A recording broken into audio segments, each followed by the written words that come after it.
right, what's going on, you guys? Nick here with Nick Strength and Power. I've got a couple of interesting stories for you guys today. We got a lot to talk about today, so stay tuned. The first story that I have for you guys today, a big Ramy story. According to Cairo Scene, which is a large media organization in Egypt, apparently an entire town square has been named after Big Ramy in his hometown of Kafr El Sheikh. Hopefully I'm pronouncing that correctly, after winning his second Mr. Olympia title. So we've kind of covered this last year when Ramy returned home with the title.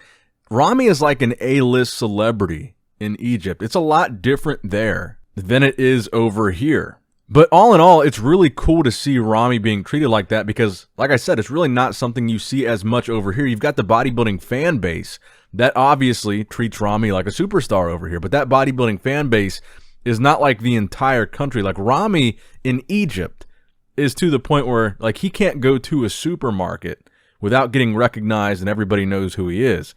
Over here, it's not really the same. If Ramy went to a Walmart in America, maybe some people would know who he is, but he wouldn't get mobbed like he would where he's from.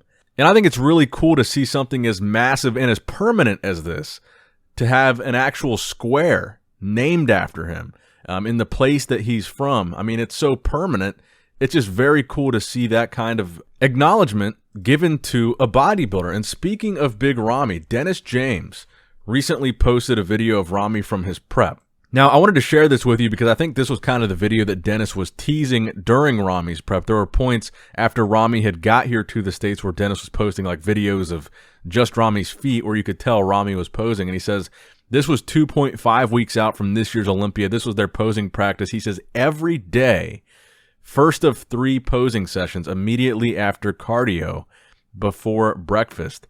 So 3 posing sessions a day Ramy went through leading up to this Mr. Olympia. And you guys can see it 2.5 weeks out. He looked pretty tight. You know, the conversation this year was largely that Ramy was very quiet. Ramy really kept it under wraps this year, and I think it made it even more exciting when he did step on stage for the first time because nobody really had any idea of what he was going to look like.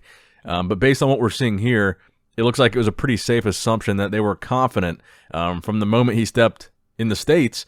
He looked really good. I mean, for this to be 2.5 weeks out, a pretty solid package from Ramy. You know, and it makes me wonder, I'm kind of curious going forward, you know, how many more Olympias do you think Ramy is going to be able to win? And who is going to be the guy, if somebody is going to be that guy, who's going to be the guy that defeats Ramy? Now that Ramy has won 2, he's at least proven that he's capable of coming in shape more than once. He's at least proven that he might have the formula figured out. Now that he's working with Chad Nichols, now that he's got this routine with Dennis James where he comes to the States early for the Olympia, which I think is the smartest move that any of these guys are making. These guys that get to the States, if you're from another country, I think getting here early is imperative for your success on the Olympia stage. And Ramy has been doing a good job of that. I think he got here like over a month in advance. He's been staying over here. But one of the big takeaways from this year's Mr. Olympia for me with Ramy is that it appears like he might have it figured out. I mean, throughout his entire career, it was a big question. Can Ramy come in shape? He was very inconsistent. Some shows he was in tremendous shape. Well, not tremendous, but he was in better shape. In other shows, he looked like he was way off, and he was kind of inconsistent in that way for a very large portion of his career. But he was always big. He was always big, Ramy. But it was always the question, will he be conditioned? And now, this next year, so I think 2022 will be something that is really important for Ramy's career because he's already broken the mold of one-time Olympia champions. Throughout the history of the Olympia, there have been 5 one-time champions. Now Ramy has broken that. Throughout the history of the Olympia, there's been 3 two-time Mr. Olympias. And I say that to say that there's a big gap here. Once you start winning more and more, the number of champions starts to decrease, and the gap between 7 and 8 times starts to decrease. So if he's able to win 3, which only 2 guys have won 3, then you go to 4, which obviously is Jay Cutler. That bumps up immediately to 6. There's no 5. It just goes to 6. That bumps up from Dorian Yates with 6 to 7 with Phil and Arnold, and that bumps up to the record with Ronnie and Lee at 8. So the point of me saying that is to say, I think if Ramy can get past 3 titles, if he can win again next year, I think we could be in the era of Ramy. If he can prove that he can be that consistent to be a 3-time champion, he's already got the size. There's really nobody beating him on a size standpoint. If he can continue to bring that conditioning consistently, we could be looking at, I think, easily a 5 times plus champion. Because right now, who are the front runners? You've got these younger guys. Actually, we'll talk about that next. Nick Walker. Nick Walker reacting to his 5th place Olympia placing. He says 5th place to many is a huge accomplishment, but to me, 5th place is a loss. A loss that I will make sure with this whole year of training never happens again. I know what needs to be improved, and I know what needs to be fixed. So we'll talk about that in a second as well. I know there's a lot of controversy of people comparing Nick and Hunter Labrada, who took 4th place. But I wanted to bring up Nick in the Ramy conversation, because if you talk about these up-and-coming guys, like Nick, who took 5th, Hunter, who took 4th, Ian, who took 7th, Justin Rodriguez, who was also in the top 10. These guys are really young, mid-20s, late 20s guys. So if it takes them a couple of years to get to the point where they could beat Ramy, in a couple of years, it will be a couple more victories for Ramy. He could be 4, 5, 6-time champion by the time one of these younger guys gets to the point where they can beat Ramy. Even if in the next couple years you've got Ramy and Hunter, or you've got Nick and Hunter in the top 3, it might take them a couple more years to actually win the title. And of course, you've got Brandon kind of waiting in the wings. He placed 2nd. Obviously, he's no slouch. But so far, Brandon hasn't been able to beat him. And keep in mind, Ramy wasn't there when Brandon won his 2019 title. And since 2019, Brandon hasn't been able to beat Ramy. Now, Hadi is another guy, and we're going to talk about that next. Actually, you know what? That makes a good transition. Let's talk about Hadi next. So Hadi is a guy. This year, I think, in my opinion, I agree with what a lot of people are saying. I agree with the people that are saying Hadi was the most conditioned guy on the Olympia stage this year in men's open bodybuilding. So Buys and Tries on Instagram, they did a great job of kind of accumulating some of these comments and posts about Hadi Chupin. So these were cool because if you look through these, Lee Haney, who was doing commentary for the O, he says, without a doubt, Hadi was the best conditioned athlete in the Mr. Olympia lineup. Milos agrees with him. Robbie Robinson says, Lee Haney, that's for sure. There are no more Lee Haneys or Robbie Robinsons. And then, of course, Negative Robbie says, size with beautiful muscle development is awesome, honestly. Ramy is just big. 300 pounds, arms, back, shoulders, be mountains of muscle, unimpressed. I would expect something otherworldly, craters of raw, twitching muscle all over his body. Them giving him the title on size alone. They giving him the title on size alone. And then this kind of goes back to the Friday night discussion that me and Phil kind of had about Hadi not making that call out with Brandon and Ramy that I think he deserved to be in at prejudging, but it was the first thing they did at finals. They put Hadi right up in there with Ramy and Brandon, which I think is where he deserved to be, because honestly, if we're all being honest, Hadi was more conditioned than both Ramy and Brandon. That's the fact of the matter. That's my opinion. You guys can let me know if you guys agree in the comment section below or not. But I firmly believe that Hadi was the most conditioned guy in men's open bodybuilding, and I think he was more conditioned than Ramy and Brandon, and for that reason, I think he deserved to be in that top 2 call-out at prejudging, which he lost prejudging as well, so there's that. But I said they robbed my man Hadi blind. He should have been in that call-out with Brandon and Ramy, and Phil says, he responds to my comment, and he says, the fact that the judges adjudicated the 212 so hard with the top 3 and not here is basically saying that Ramy and Curry are that dominant, which they clearly are not. We wanted a battle and didn't get it. They'll do some call out during the confirmation rounds, yet we'll have already made their decision. So I wanted to share this post again because A, it was on one of the videos that the Olympia deleted, so the last time I talked about it, you guys can't go watch that now because the Olympia took that video down, and we'll talk about that later as well. But also I wanted to bring it back up because Phil was exactly right here. This is exactly what happened. So they gave Hadi that call out at the confirmation round, which was the night show, the finals on Saturday. And he had already lost prejudging when you looked at the scorecards. And I think part of the reason why he lost prejudging is because he didn't get that call out. And by lost, I mean he was 3rd at prejudging. Now, Phil also says here the fact that Hadi wasn't in the last call-out is disturbing. The most conditioned, even by Sean Ray, as he kept saying, my eyes kept going back to Hadi. After seeing all competitors, they had all agreed he was getting no less than 2nd, and then boom, no call-out. Strange. I'm not sitting judge side, but I could easily see Hadi brought it. and we, the fans, needed to see one solid comparison, and I agree with that 100%.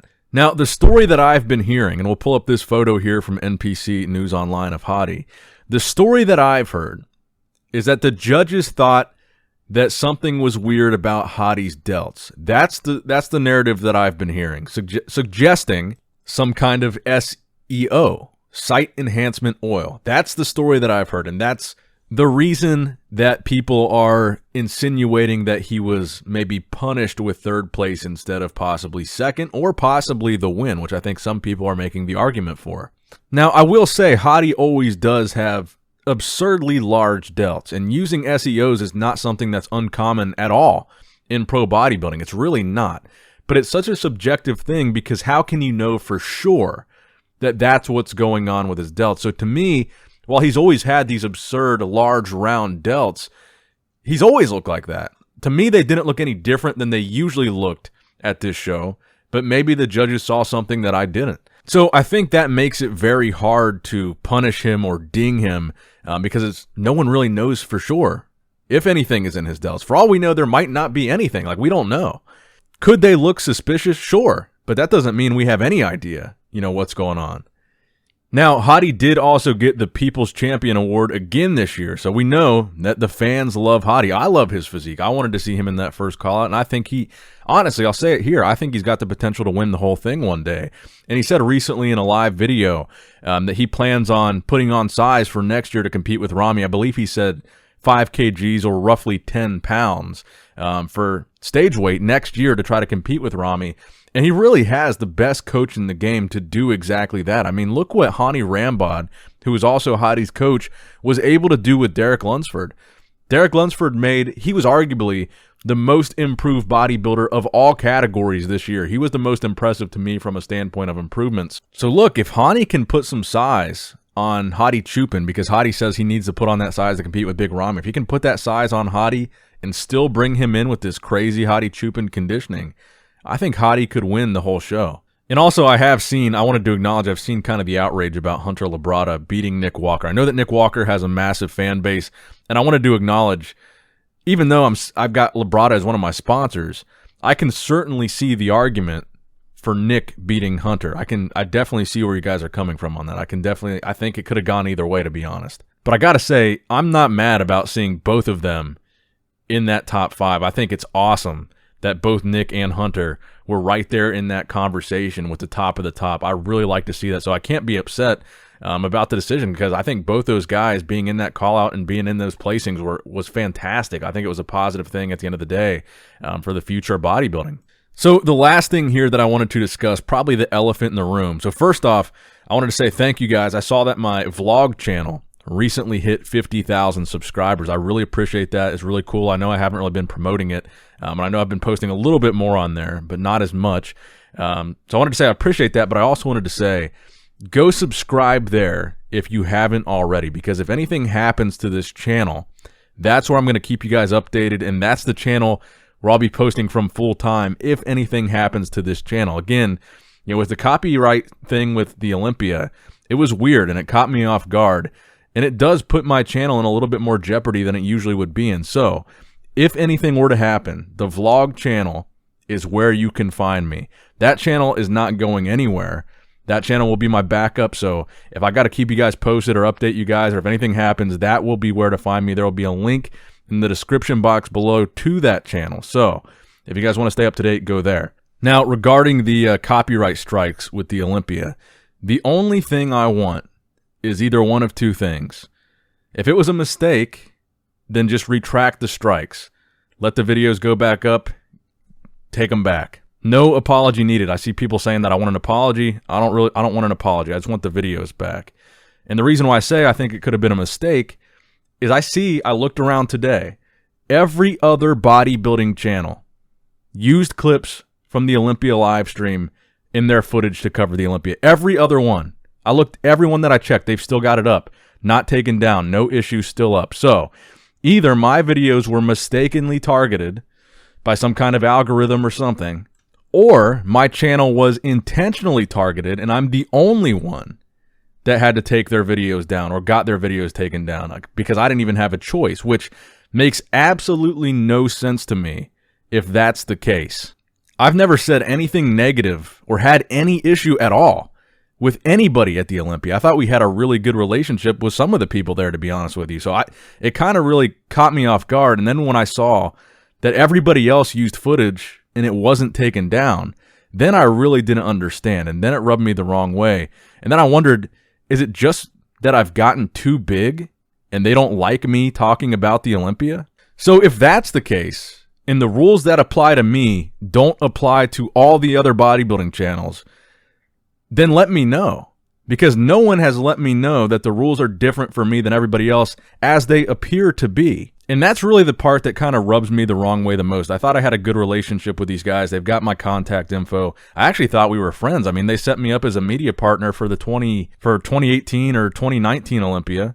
They gave me like an Olympia contract and everything, a free booth at the Olympia. Like, I thought we were cool. I've never had any issues with them. So it would be different if they said, okay, we're going to take down everybody's videos. We don't want anybody to use it. But the part that is like so weird to me is it's only me. I haven't seen anyone else's get taken down, and I don't understand. Nobody from the Olympia reached out to me ahead of time. Nobody let me know there was an issue. And look, just to rehash the situation, one of the videos they took down, I used footage that wasn't from their stream. The video footage was from the audience. It wasn't even stream footage. So not only were they taking down videos where I used maybe a minute of stream footage in a 10-minute video, which is what is called fair use for commentary and criticism, they also took down videos that were just footage from the audience. It wasn't even their stream footage.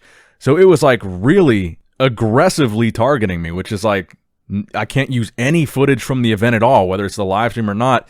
Look around YouTube, look around Instagram. There's footage from the event everywhere. I was the Olympia's biggest fan. I loved the Olympia. I did. Right now, not so much. I loved promoting it. I was excited about it. I loved getting other people excited about it. And the thing about bodybuilding is, make no mistake, it's a very niche and small sport. The reality of bodybuilding is that mainstream media will not touch it for obvious reasons. These guys are enhanced, and it's obvious. Mainstream sponsors will not touch it for obvious reasons. You're not going to see bodybuilding on ESPN or CBS or whatever, ABC Sports. You're not going to see it. You're not going to see Nike or Gatorade sponsor the Olympia or sponsor bodybuilding. You're just not going to see it. So I say that to say social media is the biggest way that bodybuilding or the Olympia as a brand is going to grow. It's their biggest advertising. It's the best way for them to reach a new audience because mainstream media is not going to touch it. So it's baffling to me that me being one of the biggest bodybuilding related YouTubers that wants to cover their event, wants to promote their event. Meanwhile, like I said, mainstream companies they won't touch it. I'm trying to help them out, really. Yes, I make my living covering bodybuilding, but it's because I enjoy it, obviously. But it makes absolutely no sense to me whatsoever why they wouldn't want me to cover the show.